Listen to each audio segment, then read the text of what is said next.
Item dance എന്ന് പറയുന്നൊരു പ്രയോഗം നമ്മൾ കേട്ടിട്ടുണ്ടാവും. എന്താ ഐറ്റം ഡാൻസ്? ഐറ്റം എന്ന് പറഞ്ഞാൽ ചരക്ക് എന്നാണ് അർത്ഥം. ഐറ്റം ഡാൻസ് എന്നത് ചില സിനിമകളുടെ നടുവിൽ ആ കഥ ആവശ്യപ്പെടാത്ത മേഖലയിൽ ഒരു സ്ത്രീയുടെ ശരീരഭാഗങ്ങളും അവളുടെ സൗന്ദര്യവും സെക്ച്വലായി പ്രദർശിപ്പിക്കുന്ന രീതിയിൽ, വളരെ വൾഗറായി സെക്ച്വാലിറ്റി ഉള്ള രീതിയിൽ പ്രദർശിപ്പിക്കുന്ന ഡാൻസുകളാണ് ഐറ്റം ഡാൻസുകൾ. ആ സിനിമയുടെ ഐറ്റം ഡാൻസിന് മുന്നേയുള്ള ഭാഗത്തിനും ഐറ്റം ഡാൻസിന് ശേഷമുള്ള ഭാഗത്തിനും ഈ ഡാൻസിൻ്റെ ഒരു ആവശ്യമല്ല. ആ ഡാൻസ് ഇല്ലാതെയും അത് ചേർത്ത് വെക്കാൻ പറ്റുന്ന രീതിയിലാണുള്ളത്. എന്തുകൊണ്ട് ഈ ഡാൻസുകൾ അവിടേക്ക് പ്ലേസ് ചെയ്യപ്പെടുന്നു? ആ ഐറ്റം ഡാൻസിലൂടെ ചില പുരുഷന്മാർ അവിടേക്ക് ആകർഷിക്കപ്പെടണം.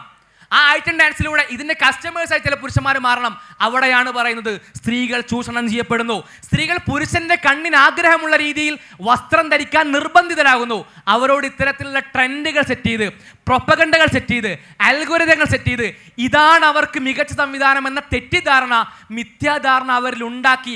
ആ വിഷയത്തെ പറ്റിയാണ് പ്രത്യേകം സൂചിപ്പിക്കുന്നത്. ഇനി ആ ചൂഷണങ്ങളുടെ വേറെ 1-2 മേഖലകൾ ഞാൻ പറഞ്ഞാൽ, ഇപ്പോൾ ഈ സദസ്സ് എന്ന് പറയുന്നത് ഒരു മെഗാ അവാർഡ് ദാന ചടങ്ങാണ് നിങ്ങൾ വിചാരിക്കുക.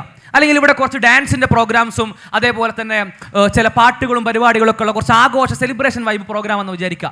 ഇവിടെ 2 ആളുകൾ ഈ സെലിബ്രേഷൻ വൈബ് പ്രോഗ്രാമിൽ പെർഫോം ചെയ്യാൻ വേണ്ടി 2 പേര് വരികയാണെന്ന് വിചാരിക്കുക. ഒരു എ എന്ന് പറയുന്ന ആൾ, ഒരു ബി എന്ന് പറയുന്ന ആളും. ഒരാൾ പുരുഷനാണ്, ഒരാൾ സ്ത്രീയാണ്. ഈ 2 പേരുടെയും വസ്ത്രധാരണം എவ்விதമാവും എന്നത് മാത്രം ചിന്തിച്ചാൽ മതി ആരാണ് ചൂഷണം ചെയ്യുന്നതെന്ന് ആലോചിച്ച് വെക്കാൻ. ഇപ്പോൾ ലോകത്തെ ഏറ്റവും പ്രധാനപ്പെട്ട അവാർഡ് ദാനങ്ങളിൽ ഒന്നാണ് ഓസ്കാർ അവാർഡ് ദാന വേദിയിൽ ഒരു പുരുഷനും ഒരു സ്ത്രീയും ആങ്കറായിട്ട് വരികയാണെങ്കിൽ അതിൽ പുരുഷന്റെ വസ്ത്രം 90% അവൻ്റെ ശരീരഭാഗങ്ങളും മറച്ച വസ്ത്രമായിരിക്കും. അഥവാ അവൻ കോട്ട് ഇട്ടിട്ടുണ്ടാവും, സൂട്ട് ഇട്ടിട്ടുണ്ടാവും, ഷൂ ഇട്ടിട്ടുണ്ടാവും. അവൻ്റെ ശരീരത്തിൽ മറക്കാൻ സാധിക്കുന്ന ഭാഗങ്ങളെല്ലാം അവൻ മറച്ചിട്ടുണ്ടാവും. അവൻ്റെ ശരീരത്തിൽ പുറത്ത് കാണുന്നത് തലയും കഴുത്തും മാത്രമായിരിക്കും. അവിടെ ഒരു സ്ത്രീ വരുന്നത് എങ്ങനെയായിരിക്കും? ആ സ്ത്രീയുടെ ശരീരത്തിൻ്റെ 70% അവൾ തുറന്നിട്ടിട്ടായിരിക്കും വരിക. എന്തുകൊണ്ട് അവൾ തുറക്കേണ്ടി വരുന്നു? അവൾ അത് തൻ്റെ സ്വന്തം താല്പര്യമാണെന്ന ബോധ്യത്തിൽ തുറക്കുന്നതല്ല. അത് മനസ്സിലാക്കണം. അവൾ തുറക്കേണ്ടി വരികയാണ്. എന്തുകൊണ്ട് തുറക്കേണ്ടി വരുന്നു? ഇങ്ങനെ 4 ആട് കാണുന്ന പരിപാടിയിൽ, ഇങ്ങനെ ഒരുപാട് ആളുകളുടെ സാക്ഷ്യം ലഭിക്കുന്ന ഒരു പരിപാടിയിൽ ഞാൻ വരേണ്ടത് ഇങ്ങനെയാണെന്നാണ് എന്നോട് പരസ്യങ്ങൾ പറഞ്ഞിട്ടുള്ളത്, എന്നോട് ഇന്ന മാർക്കറ്റിംഗ് കമ്പനികൾ പറഞ്ഞിട്ടുള്ളത്, എന്നോട് ഇന്ന ഫാഷൻ പ്രോഗ്രാമുകളും മറ്റു നിശ്ചയിക്കുന്ന അജണ്ടകൾ ഉണ്ടാക്കുന്ന അൽഗോരിതങ്ങൾ സെറ്റ് ചെയ്യുന്ന ആളുകൾ പറഞ്ഞിട്ടുള്ളത് അങ്ങനെയാണ്. ആ പ്രൊപ്പഗണ്ടകൾ ഇങ്ങനെയാണ് പറഞ്ഞത് എന്നതുകൊണ്ട് സ്ത്രീയുടെ ഏറ്റവും നല്ല വസ്ത്രത്തിൽ അതിൽ ഇന്ന ശരീരഭാഗങ്ങൾ പുറത്തേക്ക് കാണിക്കണം. ആ ബാധ്യത പുരുഷനില്ലാത്തിടത്താണ് സ്ത്രീ ചൂഷണം ചെയ്യപ്പെടുന്നു എന്ന കാര്യം നമ്മൾ മനസ്സിലാക്കേണ്ടത്. ആ ബോധത്തിലേക്ക് നമ്മൾ എത്തേണ്ടത്. സ്ത്രീ ചൂഷണം ചെയ്യപ്പെട്ടുകൊണ്ടിരിക്കുകയാണ്. എത്ര കാലമായി? ഒരുപാട് നാളുകളായി അവർ ചൂഷണം അനുഭവിച്ചുകൊണ്ടിരിക്കുകയാണ്. ജന്മികൾ, ഈ നാടുവാഴികൾ, ഈ നാട്ടിൽ വാഴിയിരുന്ന അല്ലെങ്കിൽ അവർ വാണ്ടിരുന്ന കാലത്ത് അവർ സ്ത്രീകൾക്ക് മുകളിൽ നിയമം വെച്ചിരുന്നു. എന്താ നിയമം? അവളുടെ മാറ് തുറക്കണം. എന്തിനാ നിയമം? ആ മാറ് കണ്ട് പുരുഷൻ ആസ്വദിക്കണം. അപ്പൊ നാടുവാഴികൾ ഈ നാട്ടിൽ നിയമം തീരുമാനിച്ചിരുന്ന കാലത്ത് അവർക്ക് ആവശ്യമുള്ളത് സ്ത്രീയുടെ ശരീരം കാണലാണ്. അവർ ആ സ്ത്രീയുടെ ശരീരം കാണുന്ന പോലെ നിയമങ്ങൾ ഉണ്ടാക്കി. കാലം മാറി, ജനാധിപത്യം വന്നു, ഇത്തരം ധാർഷ്ട്യങ്ങൾക്ക് ഇന്ന് സ്ഥാനമില്ല എന്ന വകുപ്പ് വന്നു. അപ്പം എന്താ ചെയ്യുന്നത്? ഇന്നും പുരുഷന്മാരിലെ ഇത്തരത്തിലുള്ള മേൽക്കോയ്മകളും അതേപോലെ തന്നെ പുരുഷ ധാർഷ്ട്യങ്ങളും പ്രകടമാക്കുന്ന ആളുകൾക്ക് സ്ത്രീ ശരീരങ്ങൾ കാണണം. ആ സ്ത്രീ ശരീരങ്ങൾ കാണണമെങ്കിൽ എന്താ അവർ ചെയ്യാൻ പറ്റുന്ന മാർഗം എന്താ? ഇത്തരത്തിലുള്ള ധാർഷ്ട്യങ്ങളോടുള്ള കൽപ്പനകൾ ഇന്ന് വിലപ്പോവില്ല. അപ്പോൾ അവർക്ക് എന്താ വഴി? അവൾ ഇത്തരത്തിൽ വസ്ത്രം ധരിക്കലാണ് നല്ലത് എന്ന് അവളെ പറഞ്ഞ് പറ്റിക്കുക, അവളിൽ ആ ബോധ്യം ഉണ്ടാക്കുക. എന്തുകൊണ്ട് ഇത്തരത്തിൽ വലിയ പ്രോഗ്രാമുകൾക്ക് ആങ്കറാകുന്ന, ഡാൻസേഴ്സ് ആയിട്ട് വരുന്ന, പാട്ടുകാരായിട്ട് വരുന്ന, ഇത്തരത്തിൽ ആളുകളെ എൻ്റർടൈൻ ചെയ്യാൻ വരുന്ന ആളുകളിൽ പുരുഷന്മാരുടെ ശരീരത്തിലെ വസ്ത്രം എന്തുകൊണ്ട് അവരുടെ ശരീരത്തിലെ ഭൂരിഭാഗം ഭാഗങ്ങളെയും മറക്കുന്ന വസ്ത്രമാകുന്നു? എന്തുകൊണ്ട് സ്ത്രീകളുടെ വസ്ത്രം അവരുടെ ശരീരത്തിലെ ഭൂരിഭാഗത്തെ ഭാഗത്തെയും തുറക്കുന്ന വസ്ത്രങ്ങളാകുന്നു?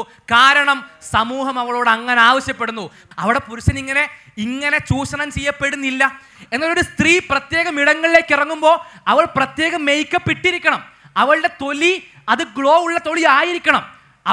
അവളുടെ ചീക്ക് അല്ലെങ്കിൽ അവളുടെ കവിളുകൾ അത് റോസ് നിറത്തിലുള്ളതാവണം. അത് ആ തരത്തിൽ തുളുമ്പുന്നതാവണം. അവളുടെ ആകൃതി ഈ വിധത്തിലുള്ളതായിരിക്കണം എന്ന അവളുടെ മേലുള്ള നിയമങ്ങൾ അത് ട്രെൻഡുകളിലൂടെയും മറ്റു സ്ഥാപിച്ചുകൊണ്ട് ആ ദുരുപയോഗത്തിൽ നിന്നാണ് അവർക്ക് അതിൽ നിന്ന് പുറത്തേക്കുള്ള മാർഗമാണ് ഇവിടെ നേരത്തെ സൂചിപ്പിച്ചത്. ഐറ്റം ഡാൻസ് എന്ന് പറഞ്ഞാൽ വളരെ സിമ്പിളായിട്ട് നമുക്ക് നേരിട്ട് മനസ്സിലാക്കാൻ പറ്റുന്ന ഒരു ഉദാഹരണം ആയതുകൊണ്ട് നേരിട്ട് പറഞ്ഞു എന്ന് മാത്രം. അവിടെ പെണ്ണിൻ്റെ ശരീരം കാണിച്ച് അവിടെ ബിസിനസ് ചെയ്യാൻ നമ്മൾ പറയുന്നു. അതിനെയാണ് നമ്മൾ ഒബ്ജക്റ്റിഫിക്കേഷൻ എന്ന് പറയാം, വസ്തുവൽക്കരണം എന്ന് പറയാം. എന്ന് വെച്ചാൽ പെണ്ണിൻ്റെ ശരീരത്തെ കേവലം ഒരു ഒബ്ജക്റ്റായി വിൽക്കാനുള്ള ഒബ്ജക്റ്റാക്കി മാറ്റുന്നു. ഇത് ഞാൻ പറയുന്നത്, ഏതെങ്കിലും ഒരു ആണ് പോയിട്ട് നീ അങ്ങനെ ഡ്രസ്സ് ഇടടി, നീ അങ്ങനെ കളിക്കടി എന്ന് പറഞ്ഞ് നിർബന്ധിച്ച് നേരിട്ട് ചെയ്യുന്നതല്ല. അത് സോഷ്യൽ പ്രഷർ മുഖേന അങ്ങനെ ചെയ്യപ്പെടുന്ന അവസ്ഥയുണ്ടാകുന്നു. ആ സാമൂഹ്യ സാഹചര്യത്തെയാണ് ഇവിടെ വിമർശനം വിധേയമാക്കുന്നത്. അതേ സാമൂഹ്യ സാഹചര്യമാണ് പെണ്ണിനെ ഐ സ്റ്റോപ്പർ ആക്കുന്നത്. എന്താണ് ഈ ഐ സ്റ്റോപ്പർ എന്ന് പറഞ്ഞാൽ? നമ്മളൊക്കെ ഇവിടെയൊക്കെ വരുമ്പോൾ തിരിച്ചു പോകുമ്പോൾ ഒന്ന് ശ്രദ്ധിച്ചാൽ മതി, ഒരുപാട് ബിൽ ബോർഡുകൾ കാണാൻ സാധിക്കും, ഫ്ലക്സുകൾ കാണാൻ സാധിക്കും. ആ ഫ്ലക്സുകളിൽ മിക്കവാറും അത് ഷൂസിൻ്റെ പരസ്യമാണെന്നുണ്ടെങ്കിലും കാറിൻ്റെ പരസ്യമാണെന്നുണ്ടെങ്കിലും മൊട്ടുസൂചിൻ്റെ പരസ്യമാണെന്നുണ്ടെങ്കിലും ഒരു പെണ്ണിനെ അവിടെ വെച്ചിട്ടുണ്ടാകും. എന്തായിട്ട്? നമ്മൾ അഡ്വർടൈസ്മെൻറ്റിൽ നമ്മൾ പറയാം ഐ സ്റ്റോപ്പർ എന്നാണ്. ആണിൻ്റെ കണ്ണിനെ സ്റ്റോപ്പ് ചെയ്യാനുള്ള വസ്തുവായിട്ട് പെണ്ണിൻ്റെ ശരീരത്തെ മാറ്റുന്നു. ഇതാണ് ഏറ്റവും വലിയ സ്ത്രീവിരുദ്ധത. ഇവിടെ നടക്കുന്നത് ഒരു ചൂഷണമാണ്. പെണ്ണിൻ്റെ ശരീരത്തെ വസ്തുവൽക്കരിച്ചുകൊണ്ട് വിപണനം നടത്തുക എന്ന് പറയുന്ന സ്ത്രീ വിരുദ്ധതയാണ് നടക്കുന്നത്. ആ സ്ത്രീ വിരുദ്ധതക്കെതിരെ ഒരു നിലപാട് സ്വീകരിക്കുക എന്നതാണ്, ഞാൻ നേരത്തെ പറഞ്ഞല്ലോ, ഹിജാബ് എന്ന് പറയുന്ന ഒരു പൊളിറ്റിക്കൽ സ്റ്റേറ്റ്മെന്റ് ആണെന്ന് പറഞ്ഞില്ലേ. അങ്ങനെ എൻ്റെ ശരീരം എന്ന് പറഞ്ഞാൽ, എൻ്റെ വാല്യൂ എന്ന് പറഞ്ഞാൽ, രണ്ടാണുങ്ങൾ നോക്കി കമൻ്റ് അടിക്കുന്നതോ അല്ലെങ്കിൽ അതിൻ്റെ കർവിനെ കുറിച്ച് അഭിപ്രായം പറയുന്നതോ നല്ല ചരക്കാണെന്ന് പറയുന്നതിലോ അല്ല ഒരു സ്ത്രീയുടെ വാല്യൂ. അങ്ങനെ ആണുങ്ങളുടെ കമൻറ്റ് നോക്കിയിട്ടല്ല പെണ്ണിൻ്റെ വാല്യൂ നിശ്ചയിക്കപ്പെടേണ്ടത്. അതുകൊണ്ട് തന്നെ ആണിൻ്റെ കമൻ്റ് അടിക്കും, അതുപോലെ തന്നെ ആണിൻ്റെ ഐ സ്റ്റോപ്പറായിട്ടും എൻ്റെ ശരീരം മാറ്റാൻ ഞാൻ ഒരുക്കമല്ല എന്നുള്ള പൊളിറ്റിക്കൽ സ്റ്റേറ്റ്മെൻറ്റ് കൂടിയാണ് ഹിജാബ്. അതായത് എന്നെ നിങ്ങൾ ബഹുമാനിക്കേണ്ടതും എന്നെ നിങ്ങൾ വാല്യൂ ചെയ്യേണ്ടതും നിങ്ങളുടെ ഈ ഐ സ്റ്റോപ്പർ ആക്കിക്കൊണ്ടോ അല്ലെങ്കിൽ ഇങ്ങനെയുള്ള ചരക്കാക്കിക്കൊണ്ടോ അല്ല, എൻ്റെ വാല്യൂ കൊണ്ടാണ്. എനിക്കൊരു വ്യക്തിത്വമുണ്ട്, എനിക്കൊരു വിദ്യാഭ്യാസമുണ്ട്, എനിക്ക് ചില നിലപാടുകളുണ്ട്. ആ നിലപാടുകളുടെയും വ്യക്തിത്വത്തിൻ്റെയും പേരിലാണ് നിങ്ങൾ എന്നെ എന്ത് ചെയ്യേണ്ടത്, വിലയിരുത്തേണ്ടത് എന്ന സ്റ്റേറ്റ്മെൻ്റാണ് യഥാർത്ഥത്തിൽ ഹിജാബ്. അപ്പം അതുകൊണ്ട് ഈ നേരത്തെ പറഞ്ഞ ഒരു സ്ലഷ് അല്ലെങ്കിൽ അതുപോലെ തന്നെ ആണിൻ്റെ ആ രൂപത്തിലുള്ള ഇത്തരത്തിലുള്ള പിന്നെ ലൈംഗികമായ അഭിനിവേശം അല്ലെങ്കിൽ അത്തരത്തിലുള്ള ഗെയ്സ്, ഇതിനൊക്കെ തടയിടുകയാണ് ഇസ്ലാം.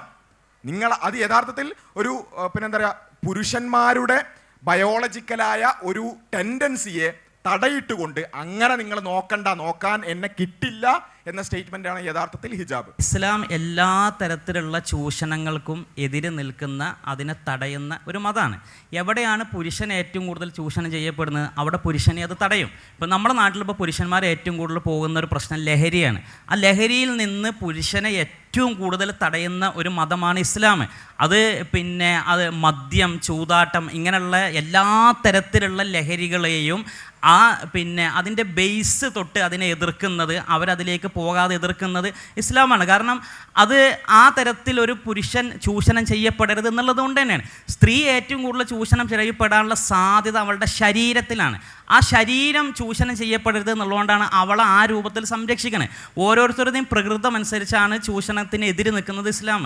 അവിടെ ഒരു സ്ത്രീന് മാത്രം ചൂഷണത്തിന് മാറ്റി നിർത്തുക, പുരുഷനെ ചൂഷണങ്ങൾക്ക് വിട്ടുകൊടുക്കുക എന്നുള്ളില്ല. അപ്പോൾ എല്ലാം ഇവിടെ നേരത്തെ ഒരുപാട് കാര്യങ്ങൾ പറഞ്ഞു. ലാഭം കൊയ്യുന്ന മേഖലകൾ, എല്ലാ ദുശ്ശീലങ്ങളും, പോൺ ഇൻഡസ്ട്രി, ഇങ്ങനെയുള്ള എല്ലാ സംഗതികളിൽ നിന്നും എല്ലാ ബാഡ് ഹാബിറ്റ്സും അതൊരു പ്രോഫിറ്റബിൾ ബിസിനസ്സാണ് എന്നതുകൊണ്ട് തന്നെ എല്ലാ ദുശ്ശീലങ്ങളിൽ നിന്നും അത് മനുഷ്യനെ ചൂഷണം ചെയ്യുന്നതാണെങ്കിൽ അതിനെ മുഴുവൻ തടയുന്ന മതമാണ് ഇസ്ലാം. അതോടെ ആണ് പെണ്ണ് എന്നുള്ള വേർതിരിവൊന്നുമില്ല.